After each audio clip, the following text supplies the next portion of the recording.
ನಮಸ್ಕಾರ.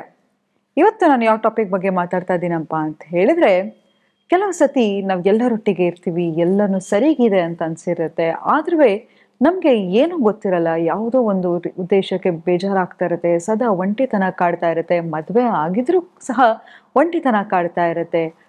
ಎಲ್ಲರೂ ನಮ್ಮ ಸುತ್ತ ಜನ ಇರ್ತಾರೆ, ಆದರೂ ನನಗೆ ಒಂದು ಕನೆಕ್ಷನ್ ಇರಲ್ಲ. ಏನು ಮಾಡಬೇಕಾದ್ರೂ ಉತ್ಸಾಹ ಇರಲ್ಲ. ಬೆಳಗ್ಗೆ ಎದ್ದೇಳಬೇಕಾದ್ರೂ ಅಯ್ಯೋ ರಾಮ ಎದ್ದೇಳಬೇಕಲ್ಲಪ್ಪ ಅಂತ ಹೇಳಿ ಎದ್ದೇಳ್ತಾ ಇರ್ತೀವಿ. ಯಾವ ಕೆಲಸದ ಮೇಲೆ ಆಸಕ್ತಿ ಇರಲ್ಲ. ಇದರಿಂದೆಲ್ಲ ಹೇಗೆ ಆಚೆ ಬರೋದು ಅಂತ ಅನ್ನೋದ್ರ ಬಗ್ಗೆ ಇವತ್ತು ನಾನು ಮಾತಾಡ್ತಾ ಹೋಗ್ತಿದ್ದೀನಿ. ಏನಪ್ಪಾ ಆಗತ್ತೆ ಅಂತ ಹೇಳಿದ್ರೆ, ಪ್ರತಿಯೊಬ್ಬರಿಗೂ ಸೆಲ್ಫ್ ಕನೆಕ್ಷನ್ ಅನ್ನೋದು ತುಂಬಾನೇ ಇಂಪಾರ್ಟೆಂಟ್. ಕೆಲವು ಸತಿ ನೋಡಿ, ಅವರು ನೀವು ಮಾತಾಡ್ಸಿದ್ರೆ ಸಾಕು ಸಿಡುಕ್ತಾ ಇರ್ತಾರೆ, ರೇಗ್ತಾ ಇರ್ತಾರೆ, ಯಾವಾಗಲೂ ಸಿಡಿ ಅಂತಿರ್ತಾರೆ. ಕೆಲವರು ಖುಷಿನೇ ಇರಲ್ಲ. ಅದು ಯಾಕಪ್ಪ ಅಂತ ಹೇಳಿದ್ರೆ, ಅವರಲ್ಲಿರ್ತಕ್ಕಂತಹ ಒಂದು ರಿಲೇಶನ್ಶಿಪ್.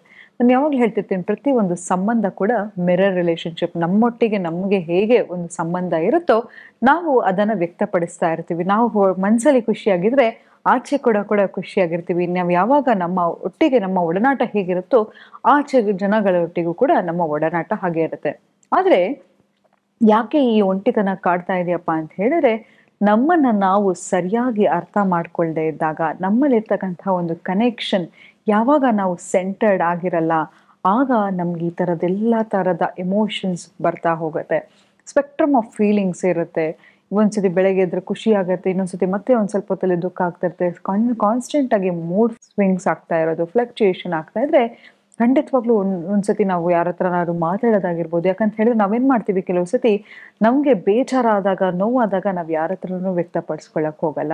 ಯಾವಾಗ ನಿಮ್ಗೆ ತುಂಬಾ ದುಃಖ ಆಗತ್ತೆ, ನೋವಾಗತ್ತೆ, ನಿಮ್ಗೆ ನೀವು ಚಾಲೆಂಜ್ ಅನ್ನ ಮಾಡ್ಕೊಳ್ಳಿಕ್ ಹೋಗಿ ಒಂದ್ ರೌಂಡ್ ವಾಕಿಂಗ್ ಹೋಗ್ಬಿಟ್ಟು ಬನ್ನಿ, ಎಷ್ಟು ಬೆಟರ್ ಅಂತ ಫೀಲ್ ಆಗುತ್ತೆ. ನೋಡಿ, ವರ್ಕೌಟ್ ಅನ್ನೋದು most underrated antidepressant. ಯಾಕಂತ ಹೇಳಿದ್ರೆ, ನೀವು ಯಾವಾಗ ವೆಯ್ಟ್ ಅನ್ನ ಲಿಫ್ಟ್ ಮಾಡ್ತೀರಾ, ವರ್ಕೌಟ್ ಮಾಡ್ತೀರಾ, ನೀವು ಹೆವಿ ವರ್ಕೌಟ್ ಮಾಡಿದಾಗ ನಿಮ್ಮ ಬಾಡಿಯಲ್ಲಿ ಆಕ್ಸಿಟೋಸಿನ್, ಎಂಡೋರ್ಫಿನ್ಸ್ ರಿಲೀಸ್ ಆಗ್ತಾ ಹೋಗುತ್ತೆ. ಆಗ ನಿಮ್ಗೆ ಏನನ್ನಾದ್ರೂ ಮಾಡಬೇಕು ಅನ್ನೋ ಚೈತನ್ಯ ಇರುತ್ತೆ. ಯಾಕಂತ ಹೇಳಿದ್ರೆ, ನಾವು ಯಾವಾಗ ಸಪ್ಪಗೆ ಒಂದು ರೂಮಲ್ಲಿ ನಮ್ಮನ್ನ ನಾವು ಒಳಗಡೆ ಹಾಕೊಂಡು ಕೂತ್ಕೋತೀವೋ ಆಗ ಏನಾಗುತ್ತೆ ಅಂತ ಹೇಳಿದ್ರೆ, ನಮ್ಮ ಆರಾ ಡಿಪ್ರೆಸ್ಡ್ ಆಗ್ಬಿಡುತ್ತೆ, ಅಥವಾ ನಮ್ಮ ಎನರ್ಜಿ ಡಿಪ್ಲೀಟ್ ಆಗ್ತಾ ಹೋಗುತ್ತೆ. ಅದ್ರ ಬದಲಾಗಿ ಒಂದು ಆಚೆ ಒಂದು ನೇಚರ್ ವಾಕ್ ತಗೊಂಡ್ ಬಂದ ತಕ್ಷಣ ನಮ್ಗೆ ಎಷ್ಟು ಮನಸ್ಸು ಚೇರಪ್ ಆಗುತ್ತೆ ಅಂತ ಹೇಳಿದ್ರೆ, ನಮ್ಗೆ ಏನನ್ನಾದ್ರೂ ಮಾಡ್ಬೋದು ಅನ್ನೋ ಚೈತನ್ಯ ಬರುತ್ತೆ. ಮತ್ತೆ ಜರ್ನಲಿಂಗ್ ಅನ್ನ ಮಾಡಿ. ಯಾಕೆ ಅಂತ ಹೇಳಿದ್ರೆ, ನಿಮ್ಗೆ ಈ ಡಿಸ್ಕನೆಕ್ಷನ್ ಆದಾಗೆಲ್ಲ ನಿಮ್ಗೆ ಏನ್ ಅನ್ಸ್ತಾ ಇದೆ, ಯಾಕೆ ಹೀಗೆ ಅನ್ಸ್ತಾ ಇದೆ, ಕ್ವಶನ್ ಅನ್ನ ಮಾಡ್ತಾ ಹೋಗಿ. ಯಾವಾಗ ನಿಮ್ಮ ಆಲೋಚನೆಗಳನ್ನ, ಥಾಟ್ಸ್ ಅನ್ನ ಬರಿತಾ ಹೋಗ್ತೀರಾ, ಕ್ವಶನ್ ಮಾಡ್ತಾ ಹೋಗ್ತೀರಾ, ಆ ಆಲೋಚನೆ, ನೋವು, ದುಃಖ ಎಲ್ಲವೂ ಕಡಿಮೆ ಆಗ್ತಾ ಹೋಗುತ್ತೆ. ಕೆಲವು ಸತಿ ಏನಕ್ಕೂ ಕಾರಣನೇ ಇರಲ್ಲ, ಆದ್ರೆ ನಿಮ್ಮನ್ನ ನೀವು ಕೇಳ್ಕೊತಾ ಇರಿ, ಹೌ ಆಮ್ ಐ ಡೂಯಿಂಗ್, ಹೇಗ್ ಅನ್ಸ್ತಾ ಇದೆ ನನಗೆ, ನಾನು ಖುಷಿ ಆಗಿದ್ದೀನಾ ಅಂತ. ಪ್ರತಿ ಸತಿ ನಿಮ್ಗೆ ನೀವು ನಿಮ್ಮ ಎಮೋಷನ್ಸ್ ಅನ್ನ ಕ್ವಶನ್ ಮಾಡ್ತಾ ಹೋದಾಗ ನಿಮ್ಮಲ್ಲಿರ್ತಕ್ಕಂಥ ಒಂದು ಕನೆಕ್ಷನ್ ಬಿಲ್ಡ್ ಆಗ್ತಾ ಹೋಗುತ್ತೆ.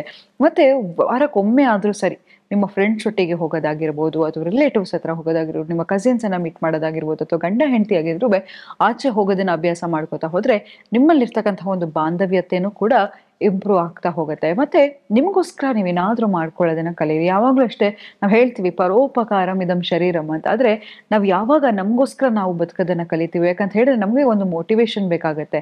ಯಾವಾಗ ನೀವು ನಿಮ್ಗೋಸ್ಕರ ಏನನ್ನಾದ್ರೂ ಸರಿ, ಒಂದು ಅಡಿಗೆ ಮಾಡ್ಕೊಳ್ಳೋದಾಗಿರ್ಬೋದು, ನಿಮ್ಗೆ ನೀವೇನಾದ್ರು ತಗೊಳ್ಳೋದಾಗಿರ್ಬಹುದು, ಅಥವಾ ನಿಮ್ಮ ಹಾಬಿಗೆ ಇಷ್ಟ ಇದ್ರೆ ಯಾವುದೋ ಒಂದು ಸಂಗೀತ ಕ್ಲಾಸು, ಡ್ಯಾನ್ಸ್ ಕ್ಲಾಸು, ಅಥವಾ ಯಾವ್ದಾದ್ರೂ ನಿಮ್ಗೋಸ್ಕರ ನೀವು ಯಾವಾಗ ನಿಮ್ಮನ್ನ ತೊಡಗಿಸ್ಕೊತಾ ಹೋಗ್ತೀರಾ, ಆಗ ಒಂದು ಜೀವನದಲ್ಲಿ ಒಂದು ಹುಮ್ಮಸ್ಸಿರುತ್ತೆ, ಒಂದು ಚೈತನ್ಯ ಇರುತ್ತೆ. ಇದೆಲ್ಲವನ್ನು ಮಾಡ್ತಾ ಮತ್ತೆ ನೋಡಿ, ಯಾವ ಮನುಷ್ಯನಿಗೆ ಹವ್ಯಾಸ ಇರುತ್ತೋ ಅವನು ಬಹಳ ಖುಷಿಯಾಗಿರ್ತಾನೆ.